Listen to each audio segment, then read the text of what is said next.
Hey guys, tonight we're slipping quietly into the sails and shadows of history, aboard creaking ships, across shimmering deserts, and into the stormy unknown with the boldest, most curious minds to ever glance at a map and say, let's find out what's over there. You find yourself on the weather-beaten deck of a 15th century caravel, the sails heavy with wind and mystery. The stars above are cold pinpricks against the velvet sky, and the ocean below groans like a beast you probably shouldn't poke. Salt stings your nostrils. Your boots are damp. There's a suspicious rat watching you from a barrel. And you're the explorer now.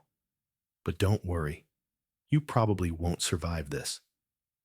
So, before you get comfortable, take a moment to like the video and subscribe, but only if you genuinely enjoy what I do here. And let me know in the comments, where are you watching from? And what time is it there? Now, dim the lights. Maybe turn on a fan for that soft background hum. And let's ease into tonight's journey together. You clutch the rail as the ship groans again. This isn't a cruise. It's a gamble. You've left behind the only world you know. The stars are your compass, and the rumors of riches, or sea monsters, are the only guide. Most people don't know what's past the horizon. You're about to find out the hard way. The captain bellows something in a language you half understand. He points to the mast. You nod, mostly to pretend you know what you're doing. You don't. None of you really do. You're chasing dreams on stitched sails. Below deck, the stench of old onions, wet rope, and sailors' feet wraps around you like a damp blanket. The crew snores in waves, timed to the rocking of the ship. Somewhere, someone is praying in a whisper. Someone else is sharpening a knife. That's probably fine.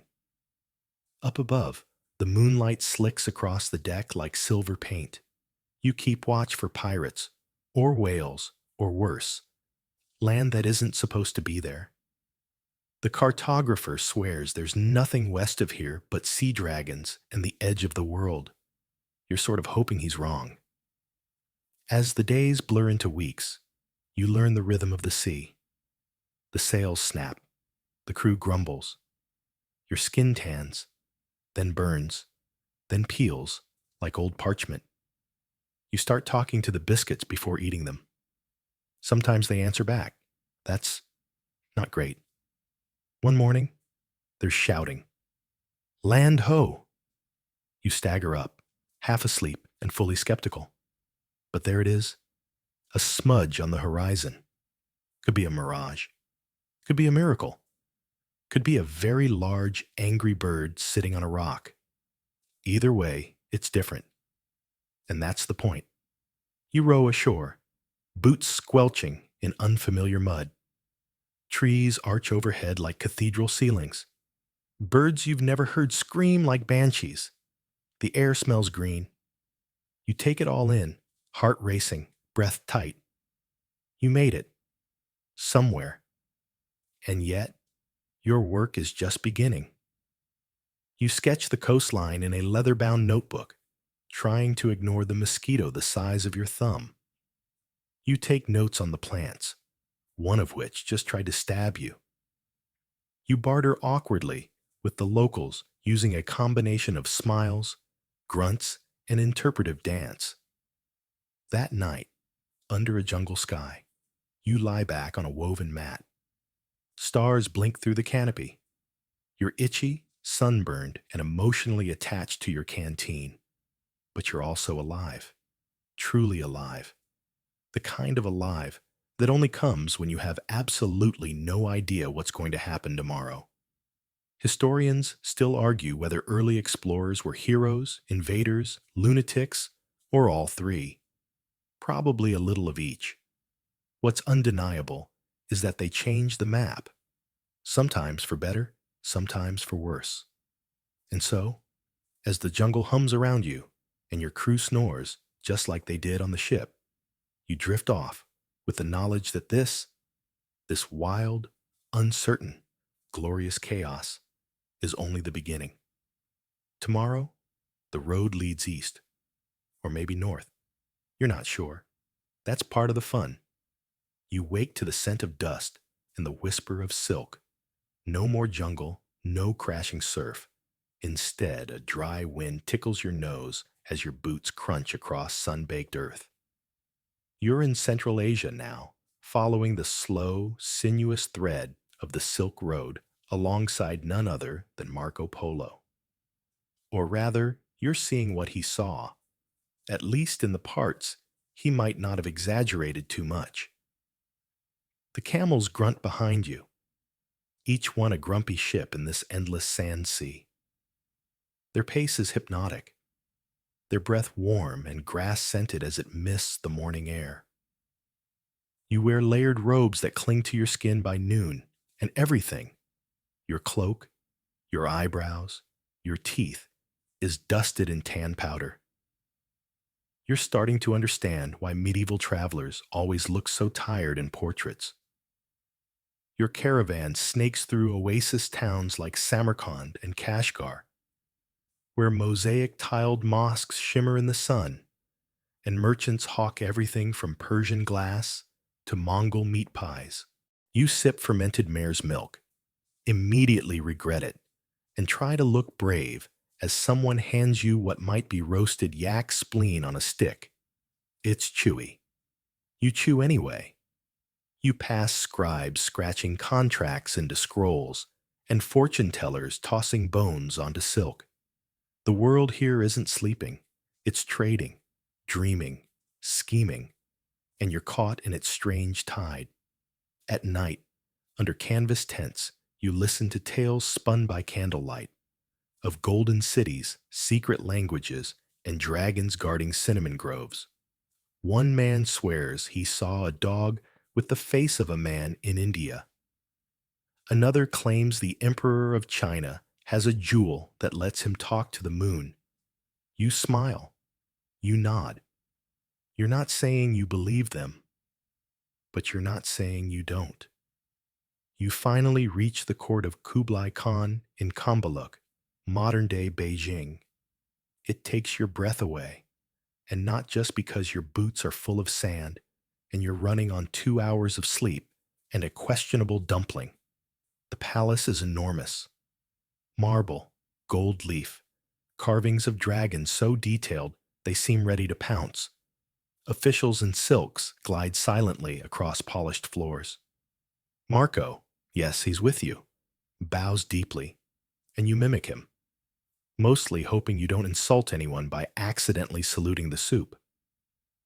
The Khan listens. His eyes are sharp.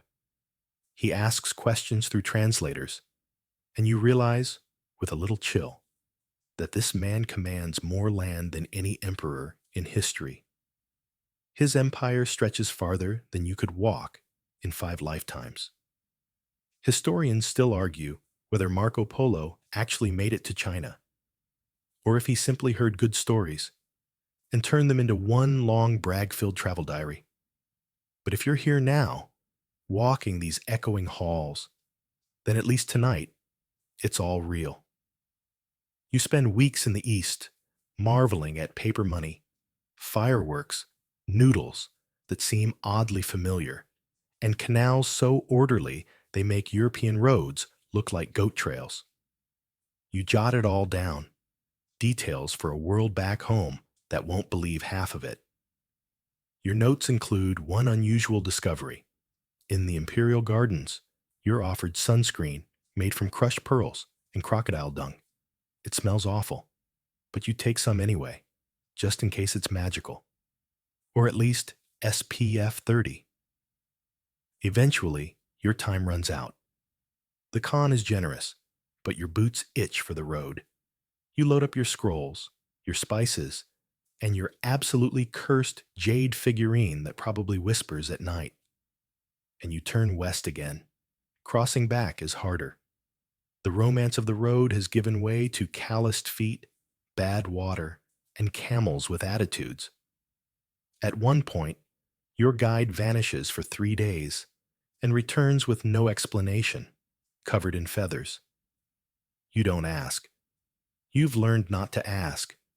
But you carry something now that weighs more than silk or sapphires. You carry stories of vast empires, strange medicines, and roads that vanish into the desert like rivers into sand. Back home, people will think you're lying.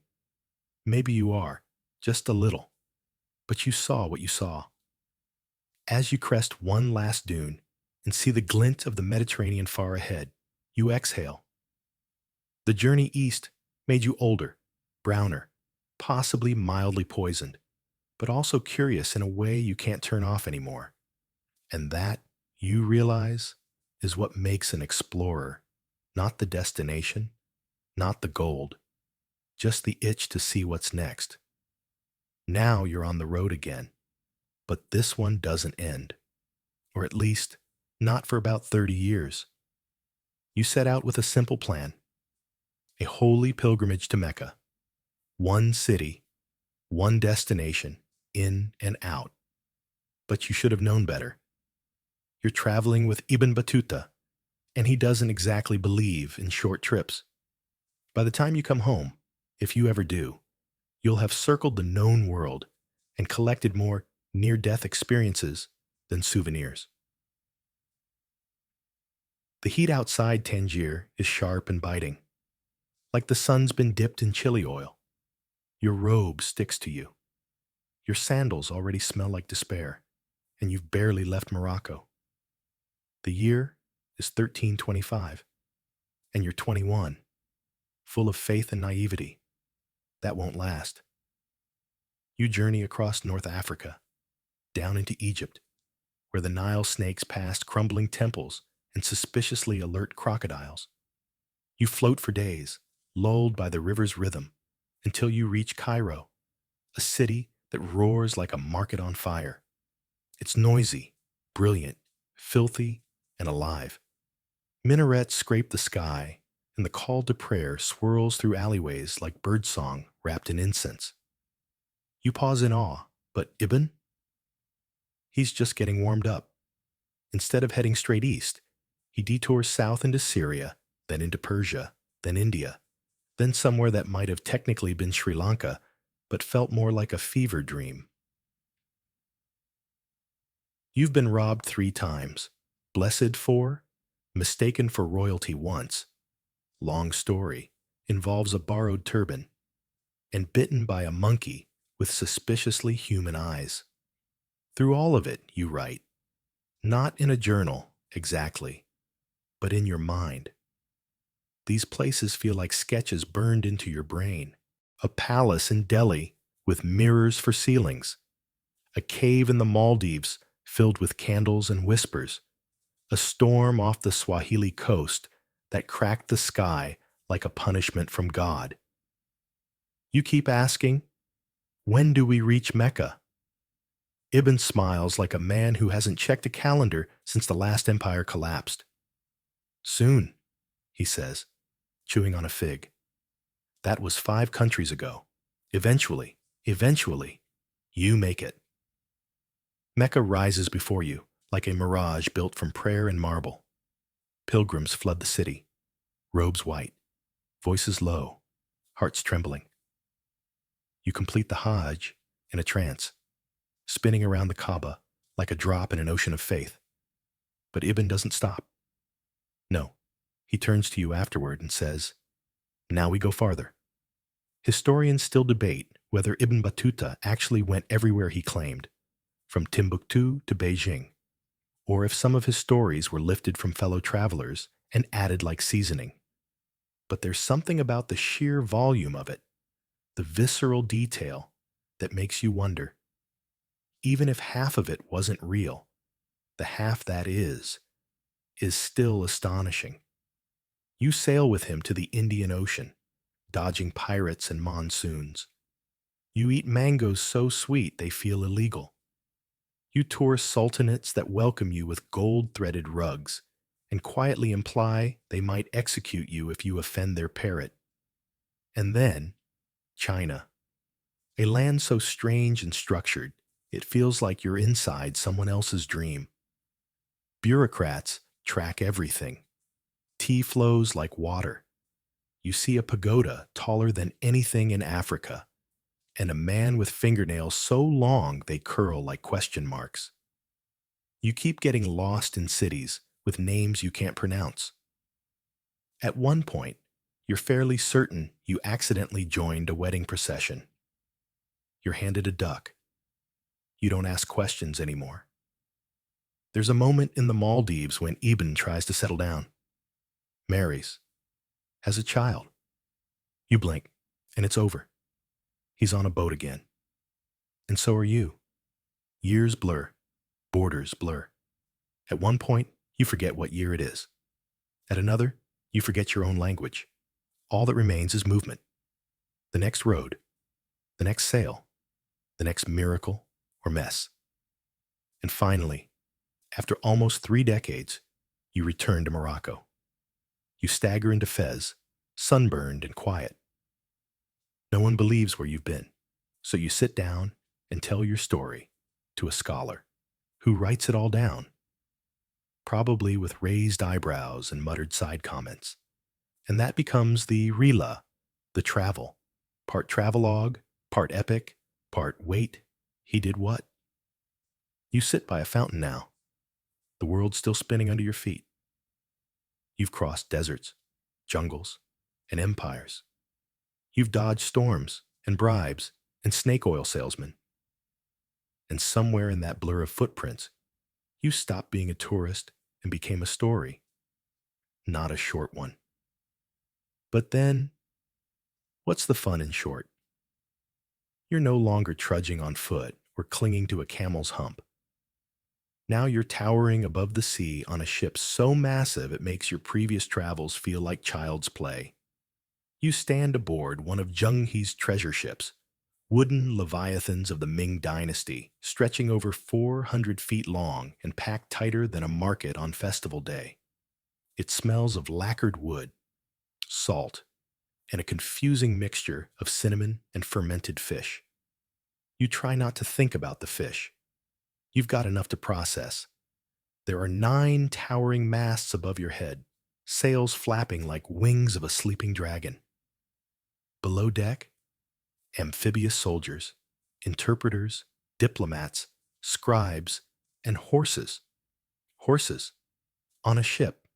Sure. The year is somewhere in the early 1400s, and you're part of the grandest armada the world has ever seen. Hundreds of ships stretching across the horizon like a floating city. And you're right in the thick of it, sailing into the unknown, guided by Zheng-Hu himself, a towering eunuch admiral with a stare that could slice bamboo. The first port is Champa, in what you now call Vietnam. The locals gawk. You don't blame them. Your fleet could probably block out the sun if you parked badly. The air here is heavy with incense and skepticism, but the emperor's gifts, silk, porcelain, and bundles of strangely shaped coins, are accepted with wide eyes and bowed heads. The real highlight?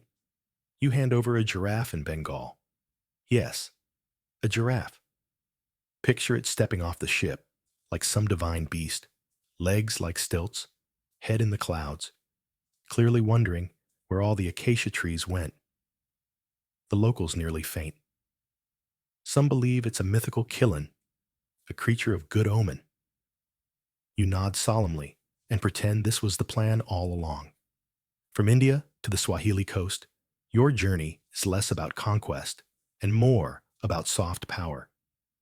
Zheng-Hu isn't planting flags. He's delivering gifts, issuing polite warnings, and gathering tribute. It's diplomacy with fireworks. Literally. There are fireworks on deck. Every night. At this point, your ears are ringing, and you're fairly certain you've inhaled enough gunpowder to qualify as a fire hazard. You collect exotic animals like their Pokemon, zebras, ostriches, lions, You're the Noah of awkward international relations. But behind the theatrics is strategy. The Ming Dynasty wants the world to know China is back, baby, and it's rich, clever, and extremely well sailed. Historians still argue whether these voyages were about trade, projection of power, or something more spiritual. Some suggest Zheng He's own Islamic faith played a quiet role in his navigation across the Muslim world. Others say the giraffes were just a flex. You arrive in Mogadishu, where the markets brim with ivory, frankincense, and daggers curved like smiles. Locals squint up at your mast and murmur prayers. You're both honored and slightly concerned. The sea is kind, mostly, though storms chase you like jealous ghosts. One night, lightning strikes a neighboring vessel, and you swear you see the mast glow blue with St. Elmo's fire. The sailors bow and whisper the name of the sea goddess Mazu. You do too, just to be safe. You're starting to feel like a diplomat yourself. You smile at kings, sip too hot tea while trying not to insult anyone's ancestors, and bow until your spine whimpers. You're also constantly surprised by how much can go wrong with just one mistranslated proverb. The journey takes years, 7 major voyages, 7 massive statements to the world. But as the political winds shift in China, so does the appetite for exploration. The court becomes conservative, suspicious. The ships are recalled, the logs burned. Just like that, the sea goes quiet. You dock in Nanjing for the last time, and the treasure ships, those proud floating cities, are dismantled, their timbers repurposed, their legend fading into mist. Zheng He dies soon after, some say at sea, others peacefully in port. His tomb is empty either way, like a forgotten harbor. And you? You step onto land one final time, boots wobbling after years of rocking, and you stare at the skyline of a city that doesn't remember its ocean empire. But you do. You remember the giraffe, the lantern-lit decks, the smell of gunpowder and glory. You remember what it meant to offer, not just to take, what it meant to show the world your wonders and ask to see theirs in return. Your boots echo on cold stone as you descend a narrow spiral staircase into the heart of a fortress. It's not a castle, it's a nerve center. Shelves grown under ancient scrolls, celestial maps, and charts smeared with nervous ink. Somewhere nearby, someone mutters about ocean currents like they're personal insults. This is Portugal in the 15th century, and you're standing inside the map room of Prince Henry the Navigator. Except, Prince Henry doesn't actually navigate. He's not the one battling sea serpents or puking off the side of a longboat. He's the guy pulling strings from the shoreline, collecting brains like coins, funding voyages like Kickstarter campaigns, and turning Portugal into the surprise MVP of global discovery. You peer over a desk at half-finished charts where coastlines trail off into question marks and doodles of terrifying fish. The edge of the world still exists here, in ink. And your job? Help erase it. You join the growing hive of navigators, astronomers, and rogue monks who are mapping the stars and praying that West isn't just a very wet death sentence. Prince Henry paces nearby, muttering about the gold of Mali and the spice markets of India. He believes there's a way to get around Africa. Most people think he's nuts. And still, the ships go out. You join one such crew headed down the unforgiving western coast of Africa, past the Canaries, past the known. The ships are small, triangular-sailed caravels, fast but twitchy, like they might sprint away without you. You sleep in damp bundles, eat moldy biscuits that may or may not be sentient, and dodge flying fish that slap you in the face at inconvenient moments. At Cape Bojador, everyone goes pale. That cape at the time is the edge of the myth. Sailors whisper of boiling seas and sunken ships, but you pass it, you survive. And then everything changes. Prince Henry celebrates with mild applause and a slightly improved cheese platter. In truth, this breakthrough triggers a frenzy. Soon, more explorers are sailing deeper along the coast, establishing trade posts, mapping rivers, and, well, enslaving people. That part stings. The beginning of Portugal's golden age also marks the beginning of one of humanity's darkest. Historians still argue whether Prince Henry was genuinely curious about the world, or just greedy, expansionist, and wildly good at PR. The answer is probably yes. Back in the map room, the walls are filling up. You trace your fingers across a now familiar outline of Africa's shoulder. You realize you've helped redraw the world, inch by cautious inch. Not by sword, not even by ship, but by obsession, by data, by dots on parchment slowly turning into countries. And still, Henry isn't satisfied. He funds more expeditions. He wants to reach Prester John, a mythical Christian king said to rule somewhere beyond the Sahara. Nobody tells Henry that Prester John is probably fictional. Or if they do, he just nods and doubles the budget. You respect that. Your days are split between sea and scroll. Sometimes, you're at port, deciphering old Arabic navigational texts while someone's goat tries to eat your bootlaces. Other days, you're sailing again, dodging reefs and measuring shadows with a quadrant, trying to convince your captain that the stars do make sense if he stops squinting. Eventually, Prince Henry dies, not at sea, but comfortably at Sagres, surrounded by astrolabes and slightly annoyed mapmakers. He never saw India, never saw the Cape he dreamed about, but he lit the fuse. You were holding the match. You step outside into the salt, slick air and look west, not for dragons, but for possibilities. The wind tugs your cloak. The ocean calls like it always does. And behind you, the map room sleeps. For now, you are no longer sketching coastlines from a fortress library. You are rounding them now, clinging to the railing of a wave-battered caravel with your teeth chattering and your soul reconsidering its life choices. You are with Vasco da Gama. This is no joyride. This is a maritime gamble, with the Atlantic rolling beneath you like a liquid beast. The winds howl, the ropes groan, and your beard, or metaphorical beard, has developed salt crystals you could harvest and sell. The year is 1497. Your mission? Reach India by sailing around the entire continent of Africa. Bold, and only slightly unhinged. You sail from Lisbon with 4 ships, a vague map, and an optimistic priest. By the time you hit the Canary Islands, the crew is already inventing new ways to complain. By the Cape Verde Islands, they're accusing the sea of personal vendettas. And then comes the Cape of Good Hope, once called the Cape of Storms, which is a much more honest name. And yes, it lives up to the hype. The waves punch the hull like a jealous god.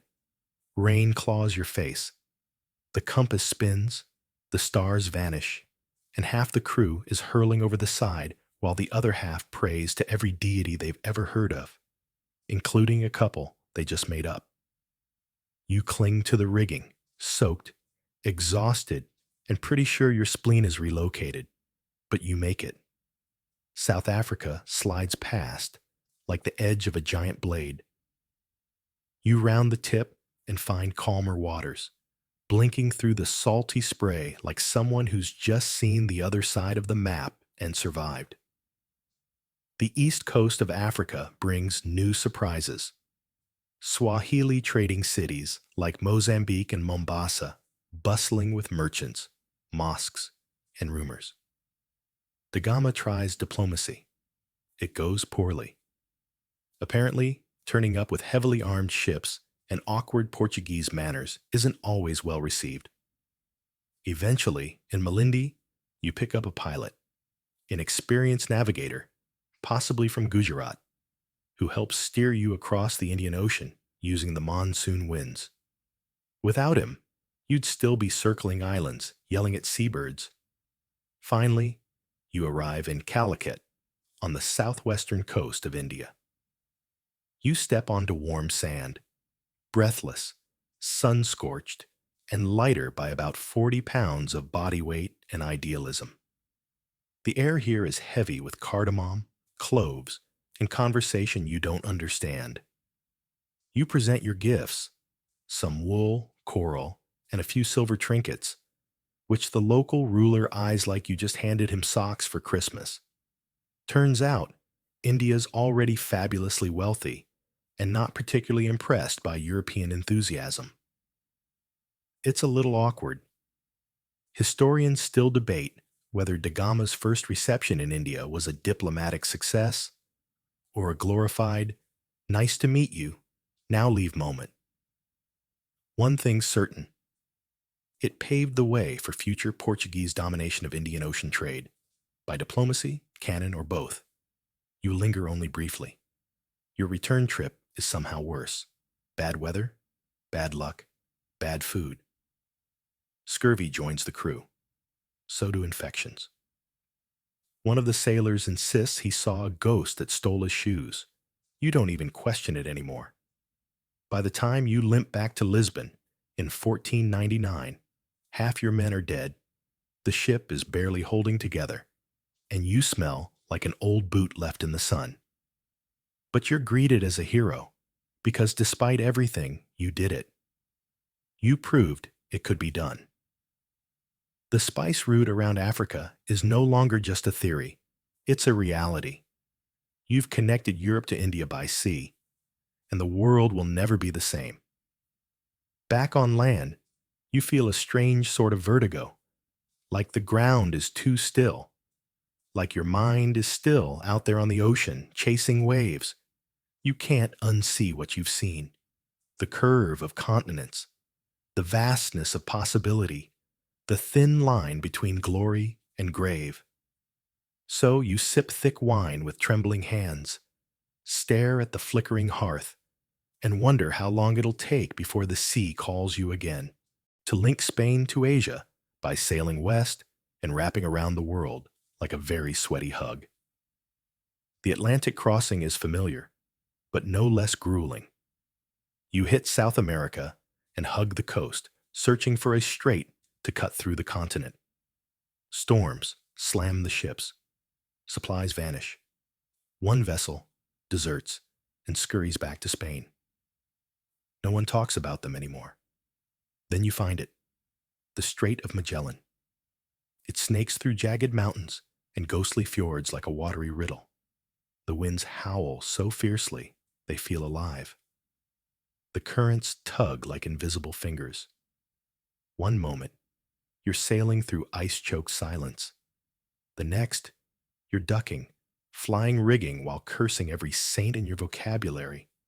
You nearly crash twice, and you're pretty sure you saw a penguin judge you, but you make it through. And then, silence. The Pacific stretches out before you, vast and unnervingly calm. The name will be ironic later, but for now, it's eerie. Days pass, then weeks, then months. The food runs out. You start gnawing on leather. Rats become currency. One man dies from scurvy so slowly, his teeth fall out before his will to live. You chew a piece of hardtack and discover it's mostly weevil. You eat it anyway, with dignity. Somewhere out there, Magellan mutters about destiny while charting stars. You wonder if he's gone a little spacey from the salt air, but you also know he will finish this, or die trying. You reach the Philippines. Finally. Land, green and warm and full of life. The local tribes welcome you cautiously. Gifts are exchanged. Crosses are planted. Things seem peaceful. But Magellan can't leave well enough alone. He gets involved in a local skirmish. Lapu-Lapu, a local chieftain, doesn't take kindly to foreign swords waving in his backyard. On April 27th, 1521, Magellan marches onto a beach in Mactan with about 50 men. He dies there, struck down in the surf by spears and blades, while the survivors flee back to the ships. Historians still argue whether Magellan's death was bravery, arrogance, or a bit of both. He technically didn't complete the voyage, but his idea did. And that might be more important. You mourn quietly. The leadership baton passes awkwardly. The expedition limps forward, scuttling wrecked ships, arguing in too many languages, and wondering how the hell to get home. Finally, one ship, the Victoria, makes it. In 1522, 3 years after departure, you sail back into Spain with just 18 men left. You step off the gangplank, a skeleton in shoes. But the world is different now. You know it. The line has been drawn. Earth is round, and you've just circled it with your feet, your fear, and your fading grip on reality. The globe suddenly feels smaller, not safer, just smaller. And you're not the same. You look at a map and know what's wrong with it. The oceans are real to you. You remember how they taste, how they scream. You remember constellations in foreign skies, and waves that rise like hills, and the whisper of wind through empty sails. And maybe, most of all, you remember the quiet, that soft, endless Pacific hush. That moment when the world held its breath, and you floated in the middle of it, unsure if you'd ever be found again. That silence never really leaves you. The air smells of salt and smoke. You adjust your hat, something rakish, probably stolen, and lean against the railing of the Golden Hind, your boots resting on a crate that may or may not contain confiscated Spanish silver. You're sailing with Francis Drake now. Explorer, sure. But also pirate, though the Crown insists on calling him a privateer. Same sword, fancier title. It's the late 1570s, and Queen Elizabeth has handed Drake the perfect blend of permission and plausible deniability. Your mission is to circumnavigate the globe, yes, but also to loot, spy, sabotage, and generally annoy the Spanish wherever possible. You oblige. You hug the African coast, dip into the Atlantic, and blaze toward the Americas. Somewhere along the way, you board your first Spanish ship and take, well, everything. Bolts of silk, barrels of wine, crates of coins so heavy they make your knees creak. You laugh like it's a tavern joke, but deep down, you know, this is dangerous work. You're not just poking the bear. You're robbing it blind and dancing off into the sunset. Down the coast of South America, you hit port after port, hiding in coves, outsailing pursuit, and bribing officials with baubles and that dazzling Drake grin. You've seen enough battles to know when to fight and when to run. Usually, it's both, in quick succession. Then comes the Strait of Magellan. Still narrow, still moody. You fight your way through it, the wind trying to chew your sails to ribbons. One ship is lost to a storm, another deserts. You don't bother chasing them. You've got a world to rob. Explore, that and see through.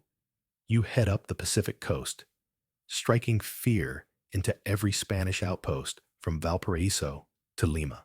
At one point, you sneak into a harbor, board a treasure ship while it's anchored, and escape with enough gold to make your teeth ache. You try to count it once. You give up halfway through and nap on it instead. But this journey isn't just about looting. Somewhere north of Mexico, you anchor off a foggy coastline and set foot on what Drake calls Nova Albion. It's likely California, maybe Oregon, maybe you're just very lost and too proud to admit it. Either way, you claim it for England with a slightly crooked flag and a lot of theatrical bowing. Historians still debate whether Drake really thought he was founding a new English colony, or if he just wanted a quiet place to fix the ship and roast some fish. Either way, it was the first time England stared at the Pacific and thought, we could do something with this. From there, you cross the Pacific. Long, empty, terrifying. Weeks of nothing but water and prayers. You reach the Spice Islands, trade for cloves so pungent they nearly knock you flat, and begin the long journey west, around the Cape of Good Hope, up the Atlantic, and home at last. When you dock back in England, in 1580, after nearly 3 years at sea, you're the first Englishman to have sailed around the world. The Queen herself greets you, possibly while trying not to ask too many questions about where all the treasure came from. She knights you on the deck of the Golden Hind, sword flashing, eyes gleaming. You smile, but part of you still feels the roll of the waves beneath your feet. And yet, you know this wasn't just a voyage. It was a shift. England now believes it can compete with Spain, with Portugal, with the world. Trade, colonization, power, all suddenly within reach. And it started here, with wind, steel, and a man who sailed west with a grin and came home with a crown. The sea made you a thief, a legend, a liar maybe, but also someone who saw the earth bend around itself, who navigated fire and storm and came out the other side carrying more than gold. You carry stories of maps redrawn, of oceans renamed, of danger flirted with and outwitted, and of a coastline called Nova Albion that might have been nothing more than a good place to take a nap. The jungle breathes like a sleeping beast, humid, thick, and buzzing with the sound of things you don't want to meet in the dark. You're in South America now, deep in the Amazon basin, standing beside a wiry Spaniard with a haunted stare and a sword that never quite leaves his hand. This is Francisco de Orellana, and in a few moments, he'll lead you into the unknown, chasing a river that seems endless and a myth that refuses to die. The year is 1541. You're part of a doomed expedition originally commanded by Gonzalo Pizarro, and to say things are going badly would be an understatement. You're out of food. Half the men are sick. Your boots have disintegrated into moldy ghosts of footwear, and everyone's starting to look at each other like backup rations. So, Orellana takes charge. He builds a small brigantine called the San Pedro, patches it with resin and hope, and sets off down a massive river, searching for food, survival, and, if the legends are true, a kingdom of warrior women known as the Amazons. Yes, really. You drift into the green artery of the continent, the Amazon River yawning before you like a path carved by gods with very poor signage. The water is thick and slow, and the trees on either side tower like ancient watchmen. Everything is too big. The bugs are too loud. And your sense of time begins to warp. One day blends into the next. Rain pours down in bursts, turning the deck into a slippery soup of mud and splinters. You sleep in shifts, swat mosquitoes the size of spoons, and hope the river leads somewhere. You pass villages on stilts, fishermen who stare in silent curiosity, and birds so brightly colored they look painted by children. And then you're attacked, not once, but repeatedly. Arrows whistle out from the jungle. Canoes appear like ghosts. Some of the attackers are women, tall, fierce, deadly. Or at least, that's what Orellana claims. He's convinced these are the legendary Amazons, a race of female warriors said to guard untold riches deep in the heart of the jungle. Historians still argue whether these encounters really happened, or if Orellana simply mistook or exaggerated what he saw. Maybe the warriors were women, maybe not. Maybe it was all just fear and myth dancing in the mist. Either way, the name sticks. The Amazon River. Despite ambushes, disease, and increasing hunger, you keep drifting.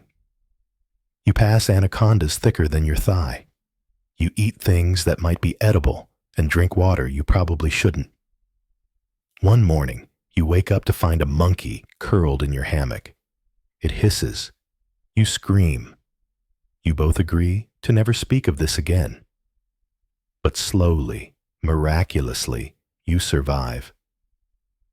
The river widens, the current quickens, and one day you emerge onto the Atlantic coast.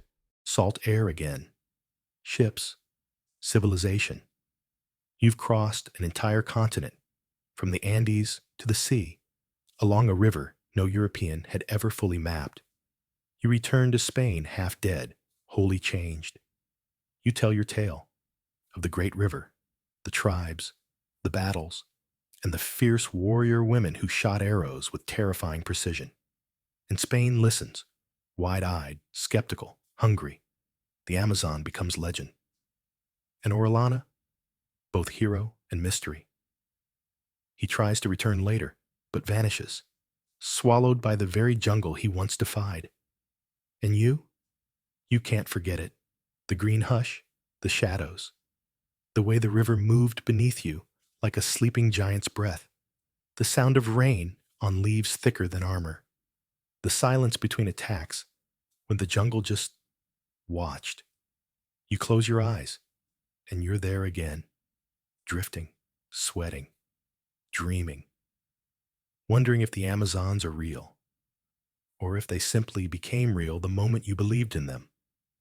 You wake up to cold wind and the crunch of ice beneath your boots.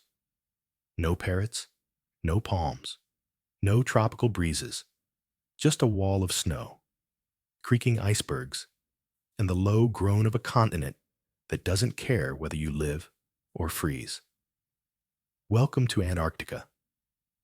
You're following Ernest Shackleton now, the patron saint of survival and bad timing.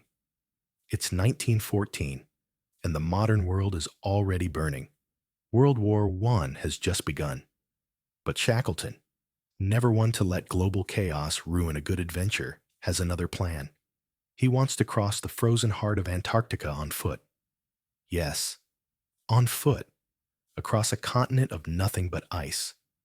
The ship is the Endurance, and at first, she lives up to her name. She's sturdy, beautiful, and full of dogs. You bond with them quickly. One, a husky named Mrs. Chippy, develops a habit of judging your every move. She's right to. The first few weeks of sailing through the Weddell Sea are eerily peaceful. The sun glows like melted copper on the horizon. Ice floes drift lazily. You sip tea wrapped in furs and start to think, hey, maybe this won't be so bad. Then the ice closes in. Slowly, almost politely at first, it grips the ship. The Endurance groans.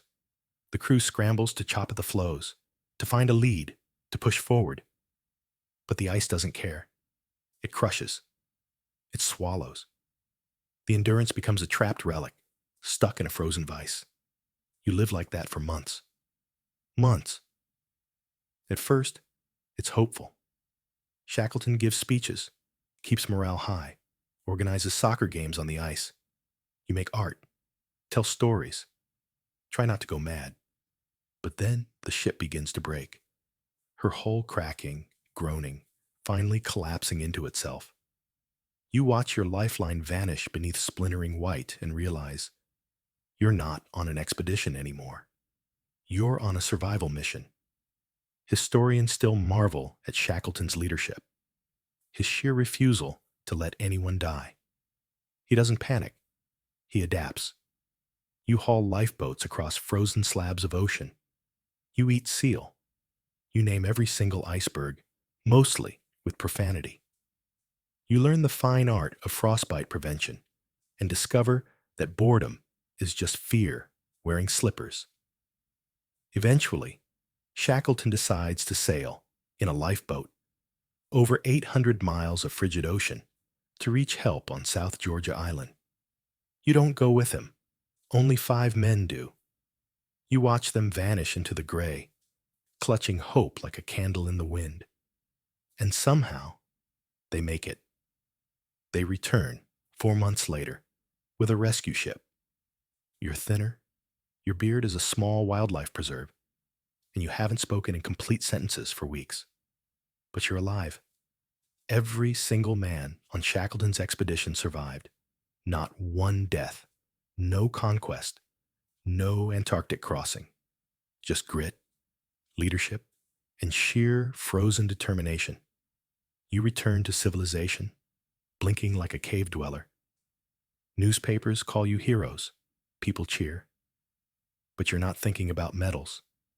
You're thinking about the ice, the silence, the long white quiet that filled your bones and never really left. And you realize not all exploration is about planting flags. Sometimes it's about holding on. Sometimes it's about enduring. You stare at the southern horizon one last time. Somewhere out there, a continent still sleeps, unchanged, unmoved, untouched, but not unremembered. You shade your eyes against the brutal sun as dust curls around your boots. It's not jungle, ocean, or ice now. It's sand. Endless, golden, whispering sand. You are in the Arabian desert, and the horizon shimmers with heat, mirage, and mystery. You ride with a man whose presence is as unlikely as the landscape. T.E. Lawrence, better known to history as Lawrence of Arabia. It's 1916. The world is still at war, but this front looks nothing like the trenches of Europe. You're deep in the Hejaz region of the Ottoman Empire, bouncing in a saddle that's seen too many suns and not enough padding. Your guide, a British archaeologist turned intelligence officer who prefers flowing robes to khaki and rides with Bedouin warriors like he was born in the dunes. He's small, sharp-eyed, and speaks Arabic like a poet. You'd mistake him for a local until he starts quoting Homer mid-sandstorm. You're here to assist in a revolt, a scrappy alliance of Arab tribes rebelling against Ottoman rule. It's more than strategy. It's politics, it's prophecy, and it's personal. Lawrence believes in these men, fights beside them, starves with them, dreams with them. You march for days, weeks really, across terrain that looks like the end of the world. Wadi after wadi, rocks sharp as knives, heat that could cook bread on your helmet. Camels snort beside you, stubborn and divine. At night, the stars burn so close it feels like you could pluck them from the sky. Then comes Aqaba. It's a port city, Ottoman-held, defended supposedly only from the sea, which is why Lawrence and the Arab forces attack from the land, from the desert, a suicide mission, until it works. You charge through scorching dunes, hearts pounding, rifles trembling. The Ottomans fall. Aqaba is taken, not by warships, but by warriors with cracked lips, worn sandals, and impossible courage. Historians still argue about Lawrence. Was he a hero, a myth-maker, a pawn? Maybe all three. He helped unite tribes, yes, but Britain's promises to the Arab world? Complicated, broken even. Lawrence knew it, felt it, carried it like a stone in his gut. You travel on with him, through ambushes, council tents, feasts under starlight. You begin to understand the rhythms of this land, the way silence means something out here, the way loyalty can bloom in hardship. Lawrence never gloats, never boasts. But you catch him sometimes, writing in his notebook, eyes far away. He knows the story is too big, too messy, too flawed to end clean. Eventually, he leaves Arabia, disillusioned, decorated, damaged. Back in England, he hides under aliases, joins the RAF, fixes motorbikes, tries to forget. But you remember. You remember how the sand stung your face during the storm outside Tafile. You remember the tea, thick and spiced, served by a sheikh whose sons died for a dream. You remember the look in Lawrence's eyes when he heard London had redrawn borders with pens instead of promises. You realize not all explorers find new lands. Some find truths, brutal, glorious, disappointing truths. And you? You tuck your scarf tighter, stare at the dunes one last time, and think about the many ways the world can be traveled, and the many more it can be misunderstood. The wind picks up. The sky turns peach and crimson. The journey ends not with a discovery, but with a reckoning. Now the sails have lowered. The torches are dimming. The maps are rolled and tucked away. You sit by the quiet hearth of your own mind, feet still tingling from journeys that spanned oceans, deserts, mountains, and myth. The explorers, those dreamers, schemers, and wild-eyed wanderers, fade gently into the mist of sleep. Their voices now no more than the whisper of distant waves. Think back to the moment you stepped aboard the first ship. How nervous you were, how excited. And now, look how far you've come. Through storms that tested your strength, across lands that reshaped your understanding, and into stories both noble and flawed. They weren't perfect, those travelers. Some carried swords where they should have brought questions. Others walked quietly, reverently. Some came home. Others never did. But all of them sought something: wonder, knowledge, fame, or sometimes just a way forward when no path seemed to exist. You can still hear the creak of old wood underfoot. Feel the hush of snow across your cheek. Taste the salt, the smoke, the foreign spices that once made your head spin with awe. You carry those places with you now, in memory, in dreams. Let them soften you. Let them humble you. Let them soothe you as you close your eyes and drift, slowly, gently, into the vast, uncharted map of sleep. No compass needed, just rest. End of script. Sweet dreams.